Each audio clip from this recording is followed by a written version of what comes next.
Pourquoi O devient A en russe? Salut! Привет, c'est Diana, ton professeur de russe. Bienvenue dans cette nouvelle leçon où je vais t'expliquer pourquoi en russe, on prononce souvent la voyelle A au lieu de O. Si tu trouves que ce thème est utile et intéressant pour toi, n'hésite pas à mettre le pouce en l'air pour m'indiquer que je devrais faire plus de vidéos de ce genre. Et abonne-toi à cette chaîne YouTube si ce n'est pas encore fait. Tu pourras retrouver tout le vocabulaire employé dans la leçon dans la description. C'est juste en bas. Et alors, on commence à apprendre comment ça se fait que le russe prononce A au lieu de O. L'accent joue un rôle très important en russe. Et c'est de la place de l'accent que dépend la prononciation de A ou de O. Si la voyelle O est accentuée, tu la prononces comme O. Mais dans le cas où l'accent frappe une autre voyelle, tu dois prononcer la voyelle O comme A. Et voici les exemples. Le mot malako. Malako. Tu écris moloko, le lait. Mais on prononce malako. Dans ce mot, il y a 3 O. Mais pourtant, c'est seulement la dernière O qui est frappée par l'accent qu'on prononce comme O. Les deux autres O deviennent A.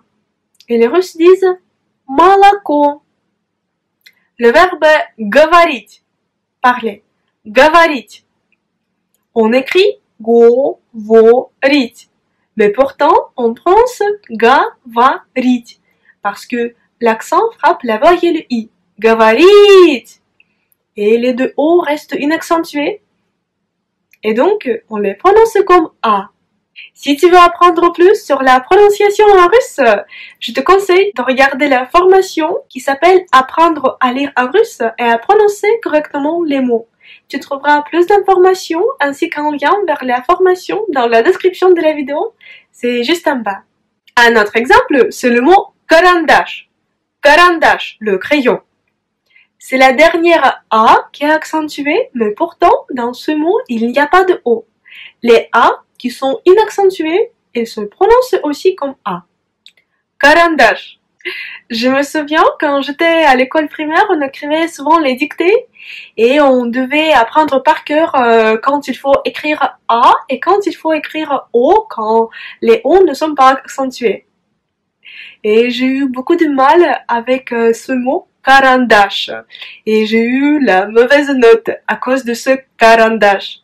Après ça, après cette dictée, j'ai appris par cœur qu'on écrit A 2 fois. Cette règle pose vraiment beaucoup de difficultés pour les Russes. Et nous, les Russes, on apprend par cœur quand il faut écrire A et quand il faut écrire O. Dans le cas où les voyelles O sont inaccentuées. Un autre sujet qui peut être difficile pour toi, ce sont les cas. Mais j'ai une bonne nouvelle pour toi. Début février, je vais lancer une grande formation consacrée à l'apprentissage des cas en russe. Je vais t'annoncer quand la formation sera disponible et tu pourras commencer dès cet instant à apprendre les cas en russe. Si tu as aimé cette leçon, n'hésite pas à mettre le pouce en l'air pour m'indiquer que je devrais faire plus de vidéos de ce genre. Et abonne-toi à cette chaîne YouTube si ce n'est pas encore fait. Tu pourras retrouver tout le vocabulaire ainsi que les règles que j'ai évoquées dans cette leçon dans la description de la vidéo. C'est juste en bas. Je vais te retrouver très bientôt dans une prochaine leçon de russe. Et pour l'instant, je te dis пока. Salut!